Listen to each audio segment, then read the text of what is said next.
Hello, இன்னைக்கு Sunday. So வீட்டில் ரொம்ப போர் அடிச்சிதுங்க. அதனால் பீச்சுக்கு போயிருந்தோம். பீச்சோட வியூவை பாருங்களேன். ஐயோ, ரொம்ப அழகாக இருந்தது. அந்த மரமும் அங்கேருந்து வர வெளிச்சமும் பீச்சும் செம்மையாக இருந்தது. அதை அப்படியே பார்த்து ரசிச்சுட்டு நடந்து போயிட்டே இருந்தோம். வேலை சன்னு சீயை கிஸ் பண்ணுற கரெக்ட் டைமுக்கு நாங்கள் போய் சேர்ந்துட்டோம். அதை பார்த்து ரசிச்சுக்கிட்டே இருந்தேன். பசங்களும் மண்ணில் நல்லா ஜாலியாக விளையாடிட்டு இருந்தாங்க. நானும் சரி, நான் எப்பவும் விளையாட விட மாட்டேன், எனக்கு ஒரு மாதிரி பிச்சு பிச்சுன்னு இருக்கும்.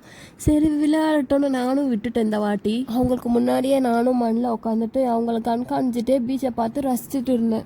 இந்த மாதிரி குட்டி குட்டி விஷயம் உங்களுக்கு பிடிக்கும்னா நீங்கள் என்னோடய சேனலுக்கு சப்ஸ்கிரைப் பண்ணி லைக் பண்ணிக்கோங்க ப்ளீஸ். பீச்சு போகிறதுக்கு இது ஒரு முக்கியமான காரணங்க. உப்பிலிட்டது, இதில் மாங்காய், பைனாப்பிள், குக்கும்பர், கேரட் அப்படின்னு நிறைய வகையாக உப்பில் போட்டிருப்பாங்க.